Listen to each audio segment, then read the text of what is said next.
I found my son and his wife's family living in my $2.9 million beach mansion like they owned it. Turns out they'd been preparing to declare me mentally incompetent and lock me away forever. But there was one thing they didn't know about the confused old man they were stealing from. I'd been recording every conversation for months. I'm Charles Walker, Chuck to most people.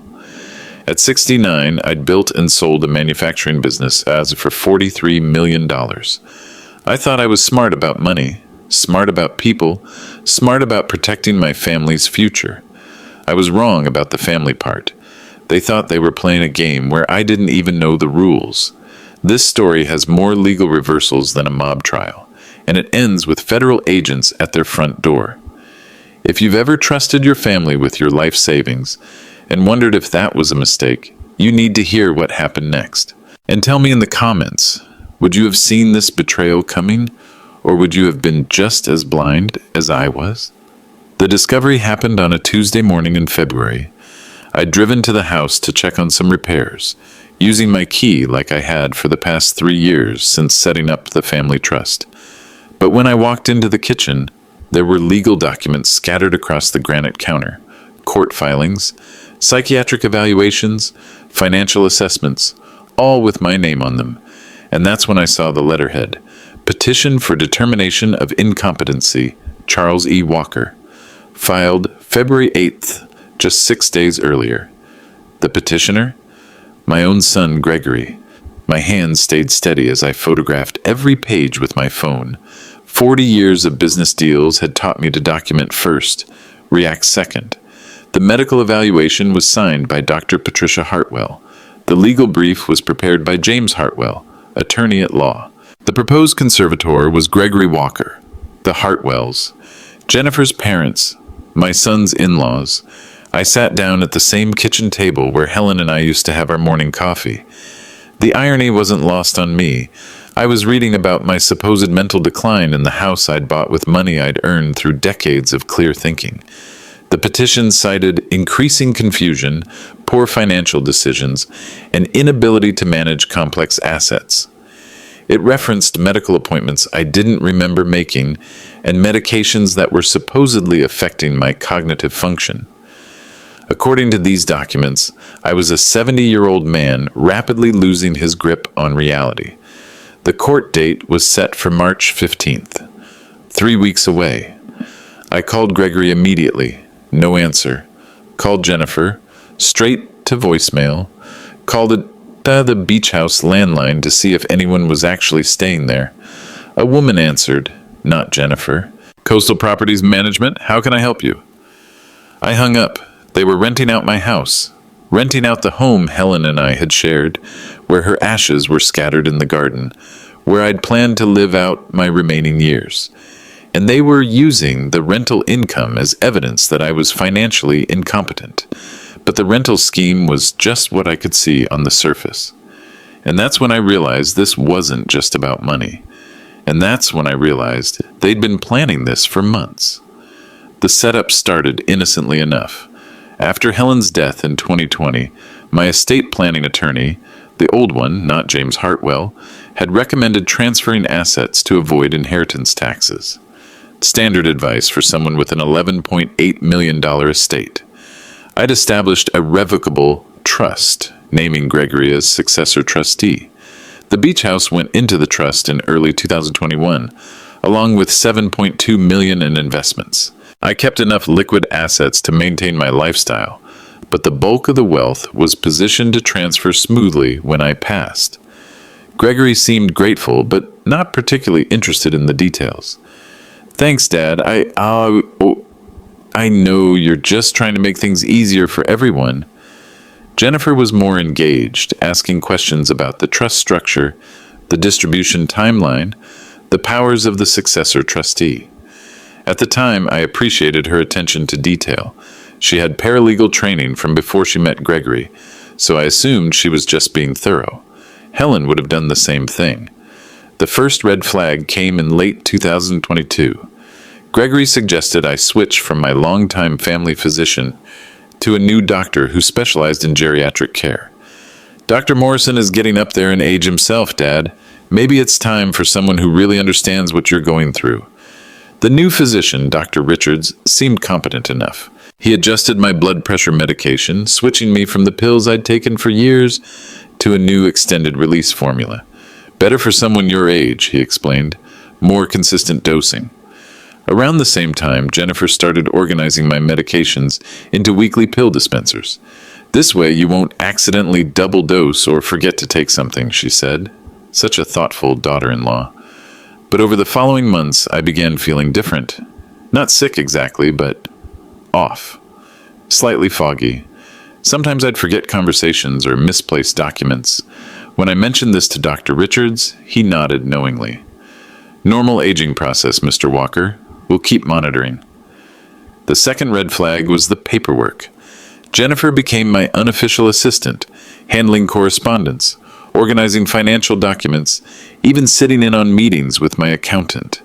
She'd arrive with folders perfectly organized, papers already flagged for my signature. Just trying to help streamline things for you, Chuck, she'd say with that bright smile. There's so much detail work with an estate this size. I signed documents about quarterly tax payments, insurance updates, trust modifications. Looking back, I probably should have read everything more carefully, but Jennifer's paralegal background gave me confidence, and frankly, I was grateful for the help. The trust seemed solid. The investments were performing well. Gregory was building a good life with Jennifer, and they were talking about starting a family. Everything appeared to be working exactly as Helen and I had planned. I thought I'd done everything right, but I was wrong about more than the estate planning. The competency hearing notice arrived by certified mail 3 days after I discovered the documents at the beach house. Official court papers stating that Gregory Walker, in consultation with medical professionals, had determined that his father posed a risk to himself and others due to cognitive decline. The allegations were specific. I'd been observed making erratic financial decisions, including giving large sums to questionable charities. I'd become confused about time and place, sometimes forgetting appointments or arriving on wrong dates. I'd expressed paranoid concerns about family members plotting against me. Most damaging was the medical evidence. Dr. Richards had provided documentation of my deteriorating condition, including blood work showing medication non-compliance and cognitive assessments indicating significant impairment. The proposed solution was immediate conservatorship. Gregory would assume control of all financial assets, medical decisions, and living arrangements. For my own protection, of course. I read every page twice, then called my old estate attorney, the one who'd helped set up the original trust. His office informed me he'd retired 6 months ago. His replacement wasn't familiar with my case. That's when I realized how thoroughly they'd isolated me. I drove back to the beach house that afternoon. This time, I didn't use my key. I parked across the street and watched. At 3:15, a black BMW pulled into the driveway. Jennifer got out, followed by an older man I didn't recognize. They spent 20 minutes inside, then emerged with clipboards and measuring tape. The man took photos of the exterior. Jennifer pointed out features like she was giving a real estate tour. I followed the BMW when they left. It led me to a law office in downtown Santa Barbara. The nameplate read James Hartwell, Estate Planning and Elder Law, Jennifer's father. The man who'd filed papers declaring me incompetent was also the man whose daughter had been organizing my medications and handling my paperwork. I sat in my car across from his office building, watching people come and go.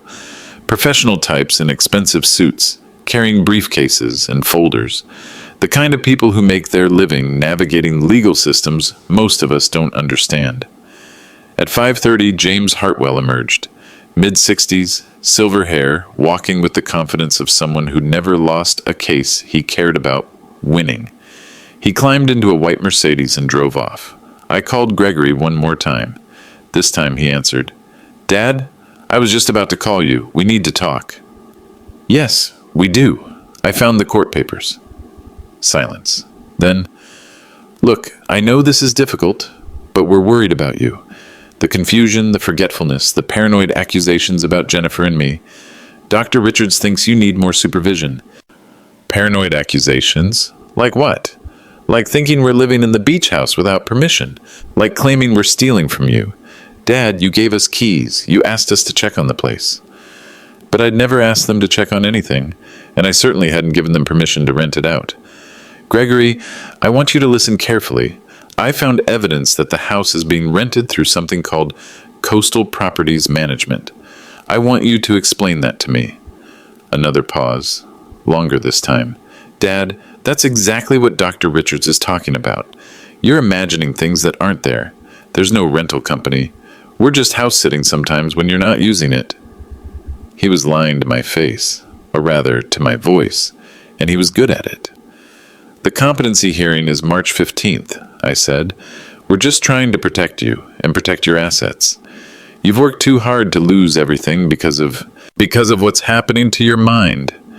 The conversation ended when Gregory said he had to go pick up Jennifer from her mother's appointment. Her mother, Dr. Patricia Hartwell, the psychiatrist who'd signed off on my cognitive evaluation. I drove home through evening traffic, processing what I'd learned. This wasn't a family intervention. It was a coordinated legal strategy, executed by people who understood how the system worked. They had medical evidence from a doctor who'd been adjusting my medications. They had legal representation from an estate planning specialist. They had documentation of my erratic behavior from someone with paralegal training who'd been positioned to observe and record my every move. Most importantly, they had a court date. In 3 weeks, a judge would review their evidence and decide whether I was competent to control my own life. I'd built a $43 million business by understanding people's motivations and staying ahead of their moves. But I'd been thinking like a father, not like a CEO. They'd booked me an appointment I never agreed to. And that's when I realized I needed to start thinking like a CEO again. The medical records told a story I didn't recognize. According to Dr. Richards' notes, I'd been displaying symptoms of mild cognitive impairment for over a year. Missed appointments, confusion about medications, difficulty managing complex financial concepts. But when I checked my own calendar against his records, the missed appointments were for sessions I'd never scheduled. The medication confusion involved prescriptions I'd never received. And the financial concepts I supposedly couldn't grasp were investment strategies I'd been using successfully for decades. I requested copies of my blood work from Dr. Richards' office. The results showed irregular levels of my blood pressure medication, sometimes too high, sometimes too low, as if I was either forgetting doses or taking them incorrectly. But I'd been taking medication at the same time every morning for 15 years. Helen used to tease me about being more regular than a Swiss watch. That's when I decided to have the pills independently tested. I took one of the extended release tablets Dr. Richards had prescribed to a pharmacy across town. The pharmacist, an older woman named Mrs. Chen, agreed to run a basic analysis. "This isn't quite right," she said, adjusting her reading glasses to look at the computer screen. "This shows as a standard immediate release formulation, not extended release, and the dosage is about 30% higher than what's listed on your bottle. The pill I'd been taking every morning for the past 18 months wasn't what my prescription said it was." Mrs. Chen pulled up the manufacturer information. "Mr. Walker, this appears to be a short-acting formulation that would cause your blood pressure to spike and drop unpredictably. That could definitely cause confusion, dizziness, even memory problems."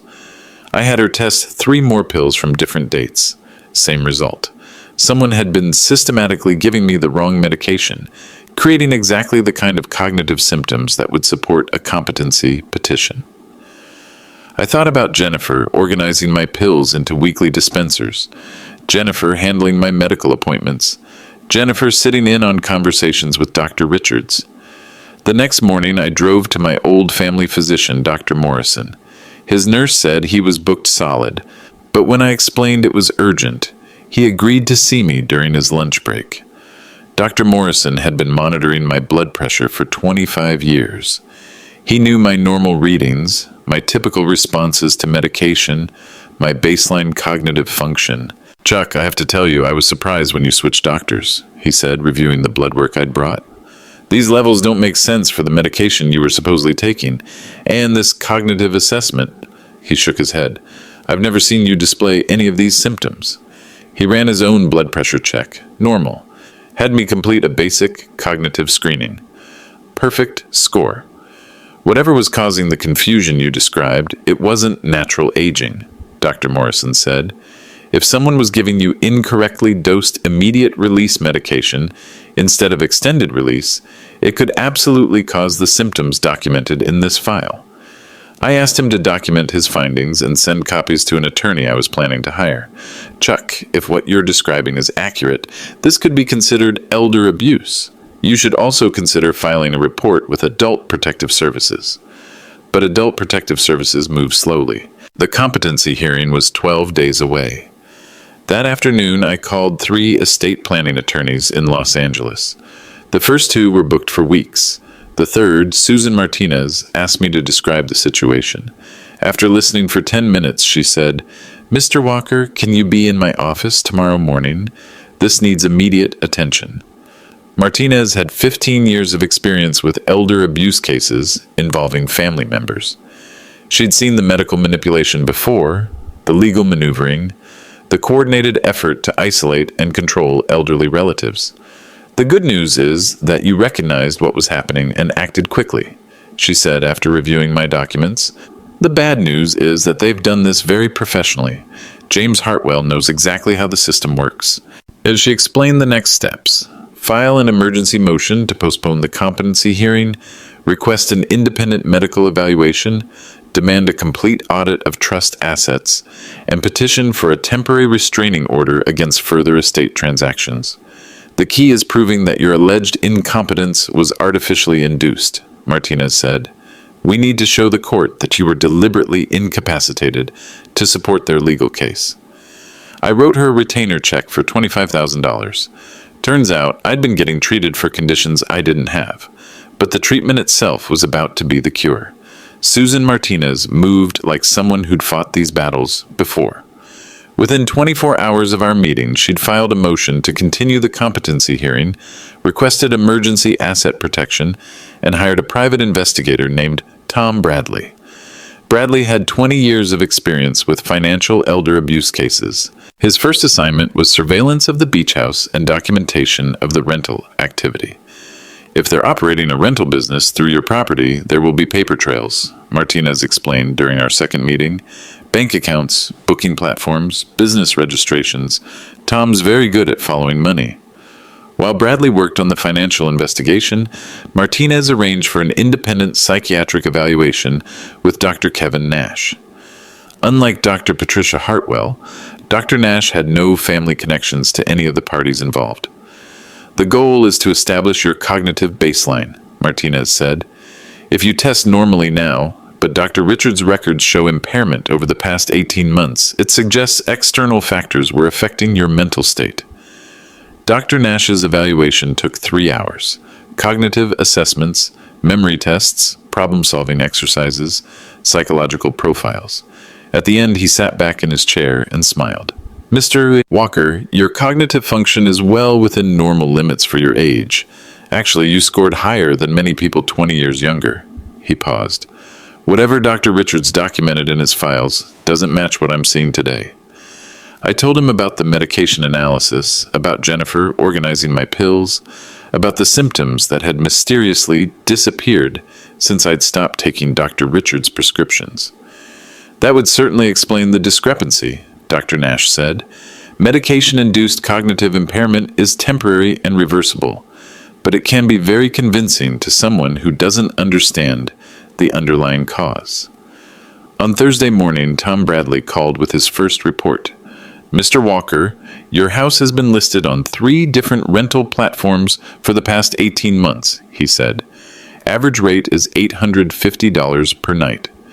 Based on booking records, they've generated approximately $460,000 in rental income, and the business was registered as Coastal Properties Management, LLC.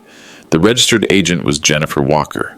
The business address was a P.O. box in Goleta. They've been very careful about keeping it separate from their personal finances," Bradley continued. "All rental income goes into the LLC account. Monthly distributions to personal accounts are listed as property management fees." I thought about Gregory and Jennifer's recent lifestyle improvements, the new BMW, the expensive vacations, the down payment on their house in Montecito. Bradley had more. I also found something interesting about Dr. Richards. His medical license shows a prior disciplinary action for inappropriate prescribing practices. Nothing criminal, but he was reprimanded for not following proper protocols when changing patient medications. The pieces were starting to fit together. Dr. Richards wasn't a co-conspirator. He was simply sloppy enough to be manipulated. Jennifer, with her paralegal background, would know exactly how to exploit those weaknesses. Martinez called Friday afternoon with an update on the legal front. "I've reviewed the trust modifications you signed over the past year," she said. "There are several amendments that significantly expand Gregory's powers as successor trustee, including one that allows him to remove you as a beneficiary if you're determined to be incompetent." I'd signed those amendments in Jennifer's presence, trusting her explanation that they were routine administrative updates. "The signature analysis will take a few days, but I'm concerned some of these may not be authentic," Martinez continued. "The handwriting expert I work with has seen this before. Family members with access to documents practicing signature forgery." That evening, I sat in my home office reviewing 18 months of financial statements, medical records, and legal documents. The pattern was clear once you knew what to look for. Jennifer gained access to my medications, my medical care, and my legal paperwork. Dr. Richards provided plausible medical documentation for cognitive decline. James Hartwell structured the legal strategy around that medical evidence. Gregory served as the concerned family member requesting intervention, and I'd been cooperative every step of the way, signing documents I didn't fully understand, taking medications that weren't what they seemed, trusting people who saw my trust as weakness. But there was something else I'd noticed while reviewing the financial records. Several large transfers from my checking account to accounts I didn't recognize. Payments to medical equipment companies, charges for services I'd never received. I called Martinez. "Susan, I'm looking at my bank statements, and there are payments totaling almost $90,000 to companies I've never heard of. Medical equipment, home health services, something called cognitive assessment consulting." "Forward me those statements," she said immediately. "That sounds like they were billing your accounts for the medical evidence they needed to prove your incompetence. Time to level the playing field. But first, I needed to understand exactly how deep this went." The family dinner was Jennifer's idea. "Chuck, we're all worried about this legal situation," she said when she called. "Maybe we can work something out without involving the courts." I agreed to meet them at the beach house Saturday evening. What Jennifer didn't know was that Tom Bradley had installed recording equipment the day before, and my phone was equipped with a backup recorder. Gregory and Jennifer arrived at 6:30. They'd brought takeout from an expensive Italian restaurant, the kind of gesture that would have touched me 6 months ago. "Dad, this whole competency thing has gotten out of hand," Gregory started. "We never wanted it to go this far." "Then withdraw the petition," I said simply. Jennifer jumped in. "It's not that simple. The medical evidence is already on record. Dr. Richards is legally obligated to report cognitive impairment. And honestly, Chuck, we've all seen the confusion, the forgetfulness." I pulled out my phone and set it on the kitchen counter, openly recording. "Tell me about the confusion," I said. "Well, like the medications. You kept forgetting to take them properly. That's why I started organizing them for you." "In the weekly pill dispensers?" "Exactly.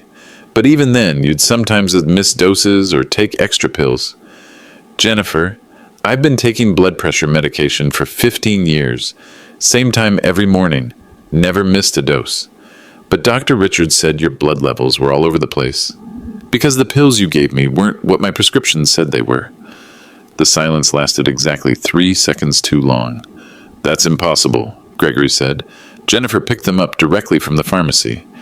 "I had them tested," I continued. "Immediate release formulation instead of extended release. 30% higher dosage than prescribed. That's what caused the confusion and memory problems." Jennifer's face went pale. "Chuck, that doesn't make sense. I followed the prescription exactly.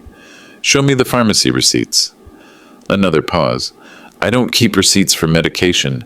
Jennifer, you keep receipts for everything. You organized my entire filing system. That's when Gregory made his mistake. Look, Dad, even if there was some mix-up with the pills, that doesn't change the other issues. The financial confusion, the paranoid thoughts about us living here without permission. You mean the rental income from coastal properties management? Gregory's expression shifted. What rental income? $850 per night. $460,000 over 18 months. Your wife's LLC. Jennifer stood up abruptly. Gregory, we should go. Sit down, I said, and my voice carried the authority I'd used in boardrooms for 40 years. We're going to finish this conversation. The rental income was just, we were helping maintain the property while you weren't using it. By renting it to strangers and keeping the money? You weren't paying attention to the property management costs, Jennifer said, her voice getting defensive. Someone had to handle the upkeep, the insurance, the utilities, the property management costs that you billed to my personal account while keeping the rental income in your LLC account? I could see Gregory starting to understand how much trouble they were in. Dad, maybe we made some mistakes, but we never meant to hurt you. Gregory, your mistakes are called fraud. Jennifer's mistakes are called elder abuse. Your mother-in-law's mistakes are called malpractice. And your father-in-law's mistakes are called criminal conspiracy. Jennifer tried one more time. Chuck, you signed all the trust modifications willingly. You agreed to the medical consultations. Everything we did had your consent. Show me when I signed the nursing home papers. What nursing home papers? I pulled a folder from my briefcase. Tom Bradley had found the records that morning. Seaside Senior Care, $50,000 deposit. Paid from my estate account 3 weeks ago. I suppose I consented to that too. Jennifer's pause lasted exactly 3 seconds too long. When she spoke again, her voice was different, harder. Your father signed everything willingly, Gregory. The doctors all agreed he needed supervised care. Jennifer, I never signed nursing home papers. You were confused about what you were signing. That's why we needed the conservatorship. And there it was, the admission I needed. So you forged my signature. We had to forge those signatures, Chuck. You weren't competent to make those decisions anymore. The words hung in the air like smoke after a gunshot. Gregory stared at his wife. Jennifer, what did you just say? I said we had to protect his interests when he couldn't. You said you forged his signature. Jennifer realized her mistake immediately. That's not what I meant. But it was too late. The recording had captured every word. I stood up slowly. 40 years of business negotiations taught me one thing. Always let the other party keep talking. They'll eventually tell you exactly what they're thinking. Jennifer grabbed her purse. Gregory, we're leaving. Now. Jennifer's right about one thing, I said as they headed for the door. This did get out of hand, but not the way she thinks. Gregory turned back at the threshold. Dad, we can fix this. No, Gregory, you can't. Some things, once broken, don't get fixed. They get replaced. After they left, I sat in the kitchen for a long time, looking out at the ocean Helen and I had loved. The recording device was still running, capturing the sound of waves against the rocks. 40 years of signing contracts had taught me something else. Always read the fine print before you commit to anything. I'd just heard Jennifer read the fine print out loud. The nursing home discovery changed everything. Seaside Senior Care wasn't just any facility. It was a specialized memory care center for patients with severe cognitive impairment, the kind of place where residents lost all control over their finances, their medical care, and their daily decisions. Tom Bradley's investigation revealed the full scope of their plan. The $50,000 deposit had been paid from my estate account, authorized by a power of attorney document I'd never signed. The admission paperwork listed me as suffering from moderate to severe dementia and noted that I would require 24/7 supervision for my own safety. They weren't just planning to control your money, Martinez explained during our Monday morning meeting. They were planning to make you disappear from your own life. The financial forensics were even more damaging. Beyond the rental income and nursing home deposit, Bradley had found a complex network of fraudulent transactions. Medical equipment I'd never received, billed at $85,000. Home health services I'd never used, charged to Medicare at over $200,000. cognitive assessment consulting fees that went directly to Dr. Patricia Hartwell's private practice. This is healthcare fraud on a federal level, Martinez said. Medicare fraud, insurance fraud, elder abuse, forgery, conspiracy. We're not talking about a family dispute anymore. We're talking about federal crimes. But the most chilling discovery came from the nursing home's admission coordinator, who agreed to meet with Bradley. Mrs. Walker seemed to know exactly what paperwork we needed, the coordinator told him. She had all the medical documentation, the financial authorizations, even a backup psychiatric evaluation in case there were questions about competency. Jennifer had visited Seaside Senior Care 3 times, touring facilities and discussing my specific needs with staff members. She'd asked detailed questions about visitor restrictions, communication monitoring, and what kind of oversight patients' families could exercise. She wanted to understand exactly how much control she'd have over Mr. Walker's contact with the outside world, the coordinator admitted. They weren't just stealing my money. They were planning to isolate me completely, ensuring I could never challenge their actions or expose what they'd done. That evening, I called Dr. Morrison for advice about the Medicare fraud. Chuck, you need to understand something, he said. If they've been billing Medicare for services you didn't receive, using medical documentation that was falsified, this goes way beyond family theft. This is organized healthcare fraud. He explained how the system worked. Medicare paid claims based on medical necessity, determined by physician documentation. If Dr. Richards had been providing false documentation to justify unnecessary services, and if Dr. Patricia Hartwell had been billing for evaluations that supported that false documentation, they'd created a closed loop of fraudulent medical evidence. The FBI takes Medicare fraud very seriously, Dr. Morrison continued, especially when it's connected to elder abuse. You should report this immediately. But I wasn't ready for federal investigators, not yet. I needed more evidence, and I needed to understand exactly who was involved and how deep this conspiracy went. Martinez had different concerns. Chuck, the competency hearing is still scheduled for this Friday, even with our motion to continue. James Hartwell is pushing for an expedited process, claiming you pose an immediate risk to yourself. What kind of risk? According to his latest filing, you've been making threatening phone calls to family members, exhibiting paranoid delusions about financial theft, and refusing necessary medical treatment. Every conversation I'd had with Gregory and Jennifer was being reinterpreted as evidence of mental instability. My investigation into their activities was being characterized as paranoid behavior. My refusal to take Dr. Richards' medication was proof that I couldn't make rational healthcare decisions. They're using your self-advocacy against you, Martinez explained. The more you fight their claim, the more evidence they have of your supposed paranoia and agitation. I thought about that for a long moment. Susan, what if we gave them exactly what they think they want? What do you mean? What if we let them believe they're winning? What if I appeared to be the confused, isolated old man they've been describing? Martinez understood immediately. You want to let them incriminate themselves further. I want them to feel safe enough to make mistakes. Right now, they know I'm fighting back, so they're being careful. But if they thought I was giving up, they might let their guard down and reveal the full extent of their activities. That night, I began planning my surrender. Not a real surrender, but a strategic withdrawal that would give Gregory and Jennifer the confidence to complete their scheme. The next morning, I called Gregory. My voice was tired, defeated. Son, I've been thinking about what you said at dinner. Maybe you're right. Maybe I am too confused to handle these things anymore.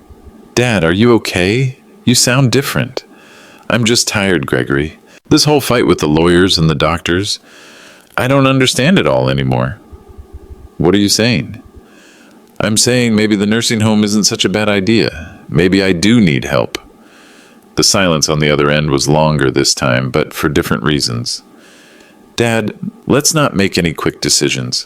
Why don't Jennifer and I come over this evening? We can talk about this properly. That would be nice. I could use the company. After I hung up, I called Tom Bradley. Tom, they're coming over tonight. I need you to make sure all the recording equipment is working perfectly. Mr. Walker, are you sure about this strategy? I've been thinking about it all morning. Right now, they're being careful because they know I'm fighting. But if they think I'm giving up, they'll start talking about their real plans. And if their real plans are worse than what we already know? I looked out the window at the beach house in the distance, thinking about Helen's ashes in the garden, about the life we'd built together, about the son we'd raised. Then we'll know exactly what we're dealing with. They weren't just stealing from me. They were planning to erase me. But erasure works both ways. Gregory and Jennifer arrived at 7 o'clock, bringing groceries and flowers like they were visiting a hospice patient. I played my part perfectly, confused about recent events, grateful for their guidance, worried about making the wrong decisions. I've been thinking about what you said, Jennifer, I told them over dinner. About the medical supervision, maybe you're right.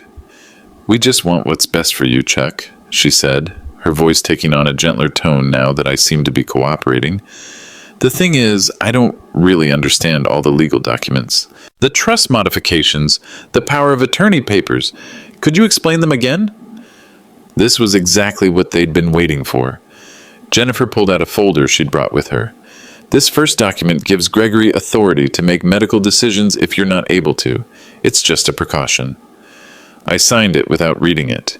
This one updates the trust structure to protect your assets.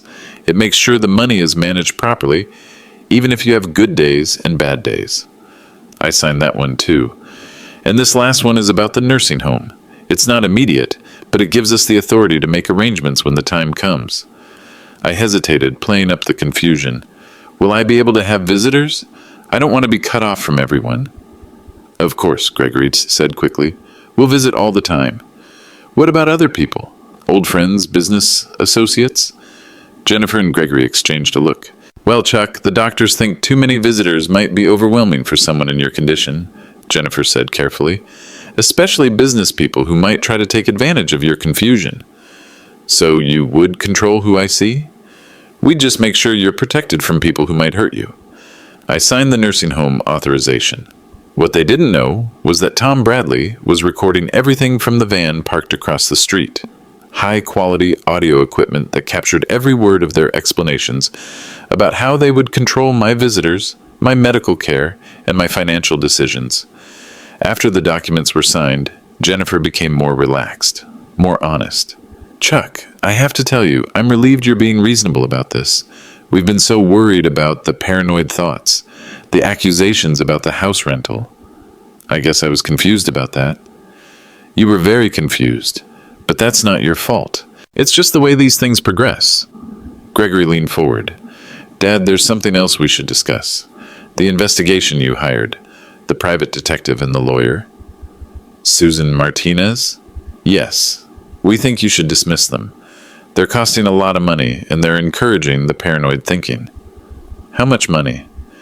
Between the legal fees and the investigation costs, you've already spent over $60,000, Jennifer said.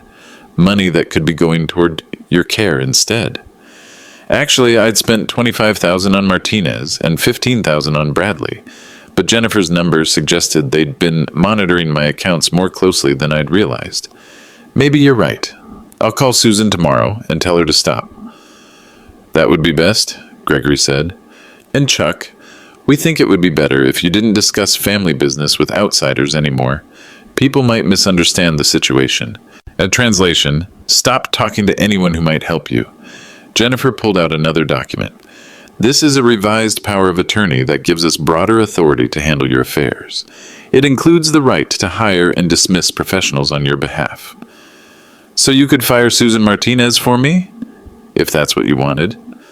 I signed that document too. The recording equipment captured Jennifer's explanation of how the revised power of attorney would allow them to control all my professional relationships, my medical care, and my living situation. How they could move me to the nursing home whenever they determined it was necessary for my safety. How the facility specialized in patients who required complete supervision with limited outside contact. After they left, I called Martinez from my secure phone.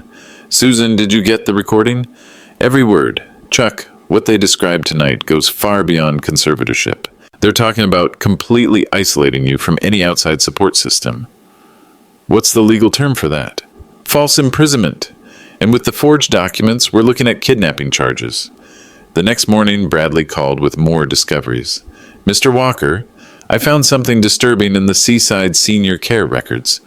Jennifer Walker toured their secured memory unit, the section for patients with advanced dementia who pose a flight risk.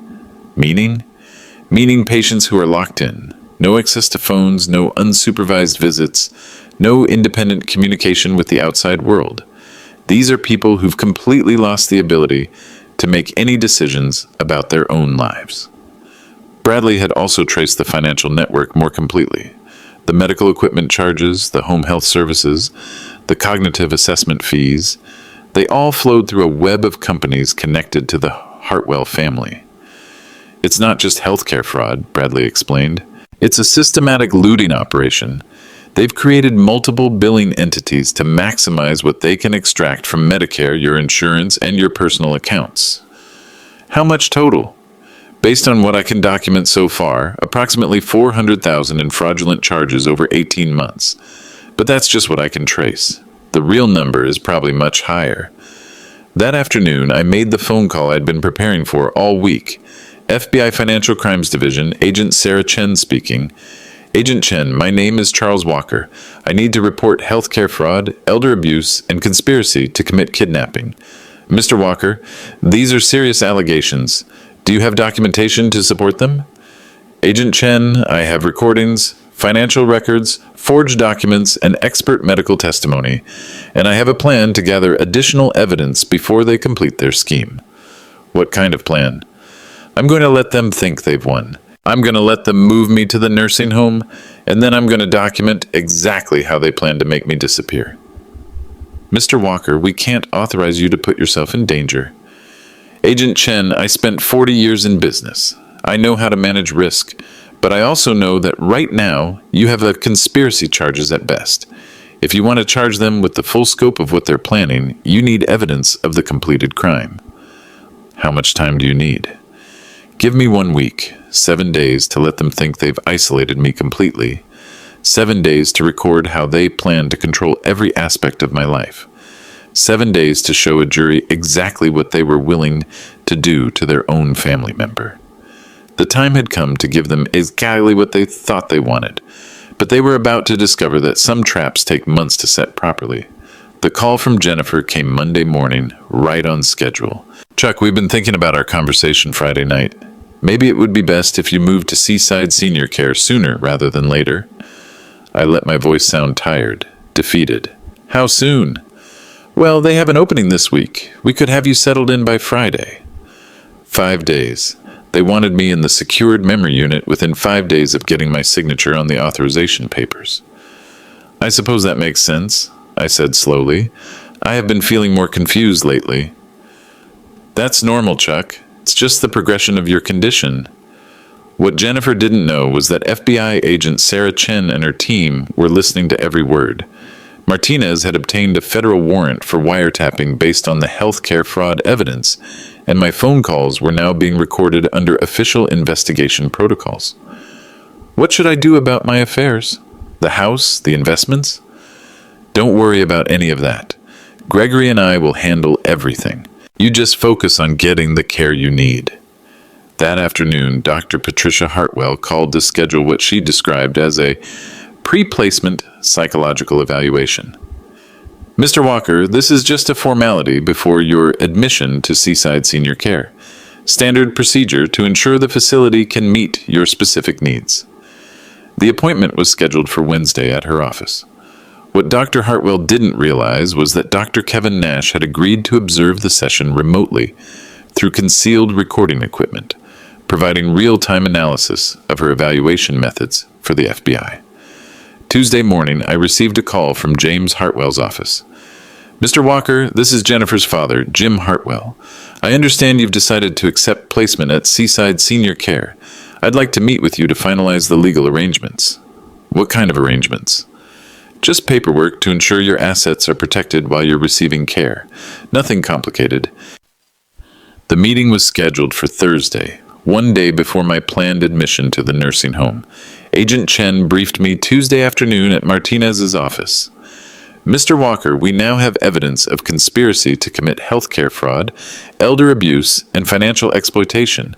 But if you go through with this placement, we'll have evidence of false imprisonment and potentially kidnapping.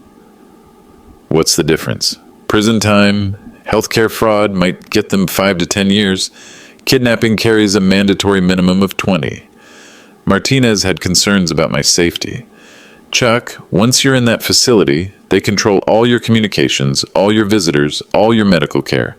If something goes wrong, I trust you and Agent Chen to get me out. But if we stop now, they'll just wait and try again with someone else. Maybe someone who doesn't have the resources to fight back.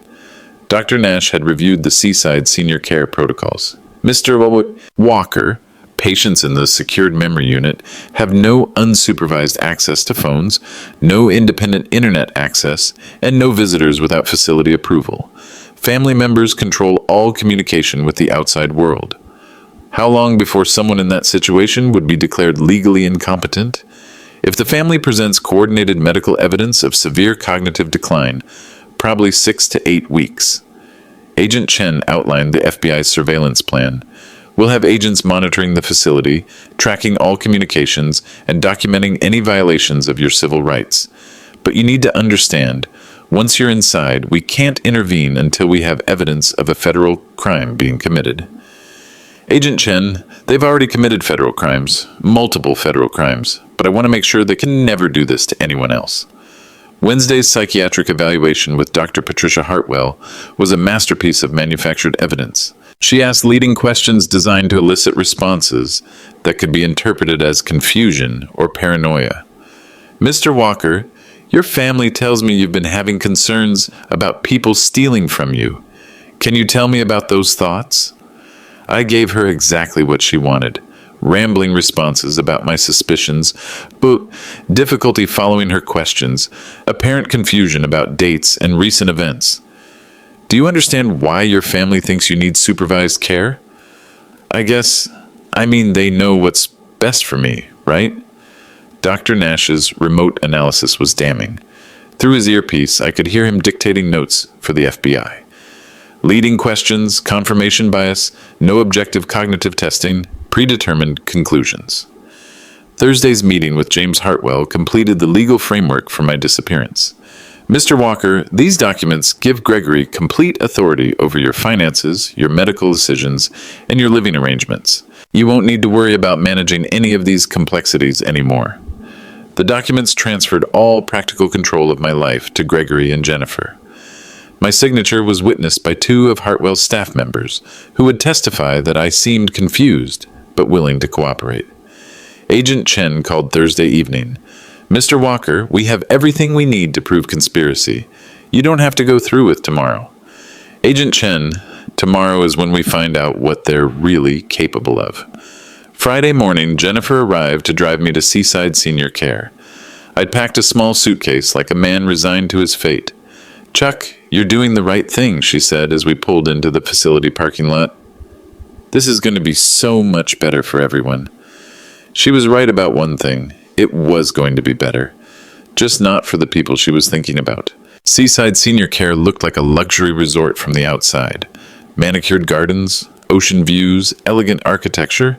But the secured memory unit was a different world entirely.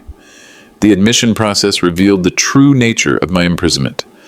Jennifer signed papers authorizing the facility to monitor all my phone calls, screen all my mail, and approve all visitors. I was classified as a high-risk patient, requiring complete supervision for safety reasons.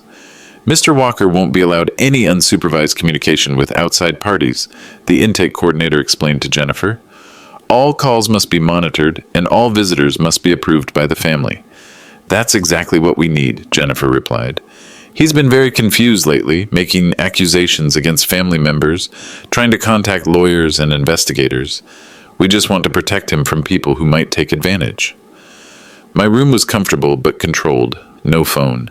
Computer access only through supervised sessions in the common area. Windows that didn't open, doors that locked from the outside.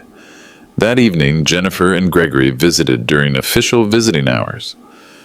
"Dad, how do you like your new room?" Gregory asked. "It's nice, but I'm wondering about calling Susan Martinez. I should probably let her know where I am." "Dad, remember what we discussed? The facility thinks it's better if you don't contact outside legal representatives right now. It just confuses you." "But I hired her. Shouldn't I tell her I don't need her anymore?" Jennifer leaned forward. "Chuck, we've already handled that. Gregory called her this afternoon and explained that you're getting the medical care you need and won't be requiring legal services." "Did she seem okay with that?" "She understood completely. Professional legal representatives deal with these situations all the time." What they didn't know was that Martinez had been expecting Gregory's call. The FBI had prepared her for exactly this scenario. Over the next 3 days, I documented the systematic isolation, meals at scheduled times, supervised recreation periods, medication administered by staff who checked to make sure Im swallowed every pill, no access to any communication device without staff oversight. Wednesday afternoon, Jennifer came to visit alone. "Chuck, I need to talk to you about something important. We've discovered some financial irregularities in your accounts." "What kind of irregularities?"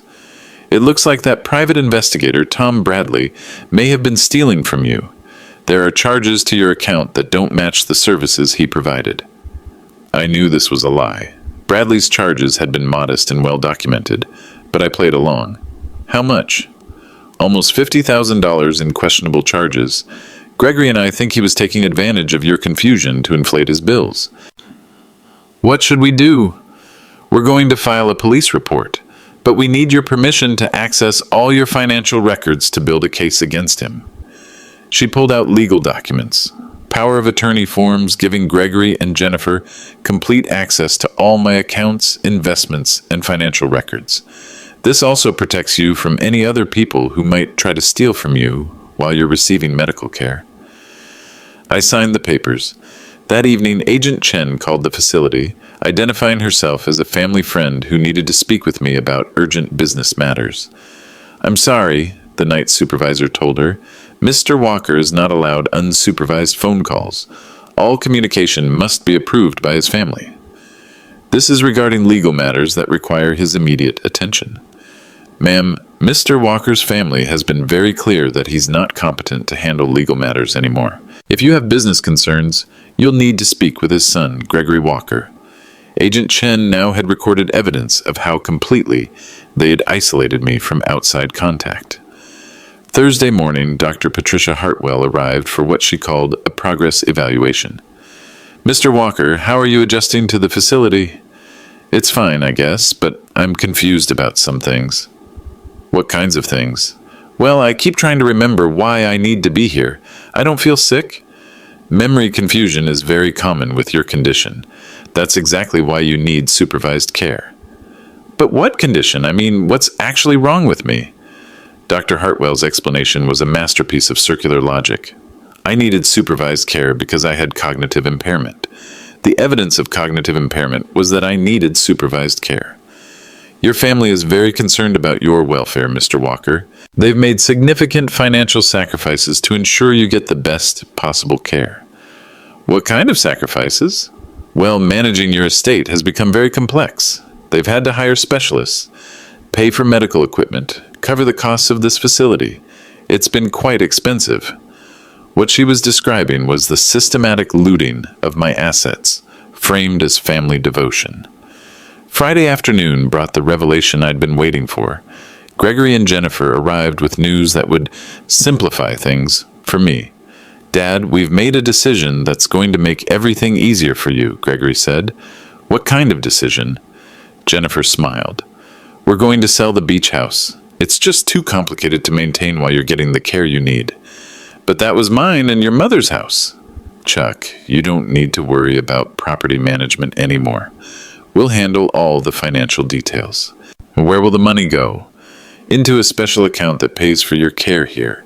That way you'll never have to worry about whether you can afford the medical attention you need." Gregory leaned back in his chair. "Dad, I have to tell you, this is actually working out perfectly. The house will sell for about $3.1 million. After real estate commissions and taxes, that should cover your care here for, well, for the rest of your life. The rest of my life. In a locked room, with no outside contact, no control over my finances, no say in my medical treatment. And the best part is, you don't have to make any difficult decisions anymore. Jennifer and I will handle everything. They were explaining how they'd successfully stolen my life savings and imprisoned me for the rest of my natural days. And they thought I was too confused to understand what they were telling me. But I understood everything, including the fact that FBI agent Sarah Chen and her team had just heard Gregory and Jennifer confess to kidnapping, false imprisonment, healthcare fraud, and conspiracy to commit elder abuse. The 40 years I'd spent in business had finally paid off. I'd just given them enough rope to hang themselves, metaphorically speaking. Monday morning arrived with the sound of federal agents at Seaside Senior Care's front door. FBI, we have a federal warrant for the arrest of Jennifer Walker, Gregory Walker, James Hartwell, and Patricia Hartwell. We also have a warrant to remove Charles Walker from unlawful confinement. The facility's director was completely unprepared for what happened next. Agent Chen presented documentation proving that my placement had been based on fraudulent medical evidence and forged authorizations. Mr. Walker is being held here against his will, based on falsified competency evaluations and healthcare fraud, Agent Chen explained. He's a victim, not a patient. Within 2 hours, I was released from the facility and driven to FBI headquarters in Los Angeles for debriefing. The evidence we'd gathered over 8 days was overwhelming.